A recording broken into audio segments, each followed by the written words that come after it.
There are many reasons as to why people start jiu-jitsu but then end up quitting, unfortunately. Some of the reasons are because maybe they fall out of the habit of doing it. It could be for financial reasons, and sometimes people just get busy with life. But one of the major reasons as to why people stop doing jiu-jitsu is because injuries.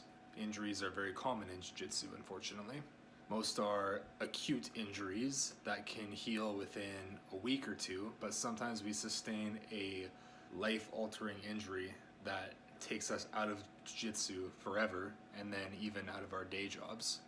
Being injured is by far the worst aspect of jiu-jitsu, but luckily there are things that we can do, proactive measures that we can take to prevent this unfortunate circumstance. The first thing that we can do to prevent injury is to tap early and tap often. We train in a very dangerous martial art.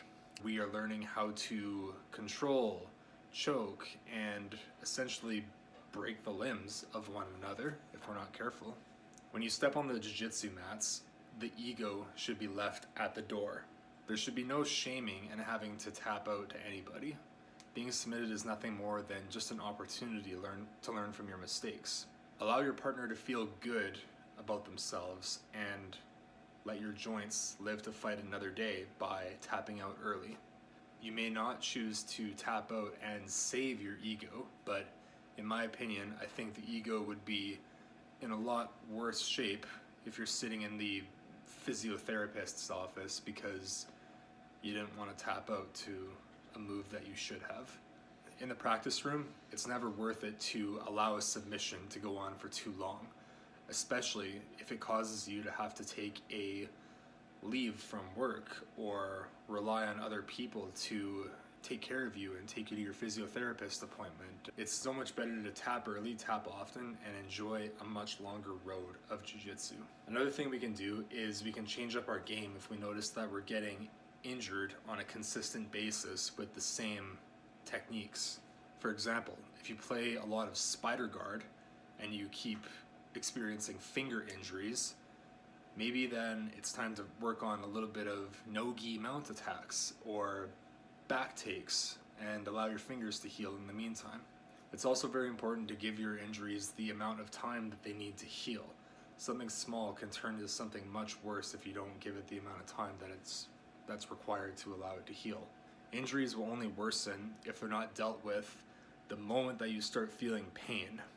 In my experience, injuries come from two different things. They can come from weak joints and tight muscles. Tight muscles can be loosened in a variety of ways. The most effective way would be variations of massage, a therapeutic massage, or foam rolling. Maybe you have a massage stick, or you can get an electric massage gun. Those work tremendously for tight muscles. It's best to begin rolling out the tight muscles when they are warm and relaxed compared to cold and not warmed up. So either immediately after training, after a hot shower, or after a sauna session. Weak joints are also a danger. Considering how much of a beating our joints take, it's important to strengthen your joints with some form of weight training.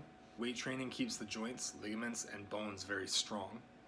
The muscle tissue protects them like a coat of armor and makes your body more resilient to the physical trauma that jiu-jitsu will bestow upon your body. Even 2 30-minute sessions a week of weightlifting can be a major benefit to people who are injury prone and potentially have weak joints. It's very easy to get injured if your body isn't conditioned for the pain. Another factor is sleep. Sleep is the time when your body repairs itself and builds up the broken tissues. If you're sleep deprived, you'll be going into your workouts with limited recovery. You also won't be able to think as clearly in the middle of the session or push yourself nearly as hard. If your sleep is lacking, everything else will inevitably suffer and fall out of place. Prioritize your recovery and injury prevention, and you will experience longevity in your Brazilian Jiu-Jitsu practice.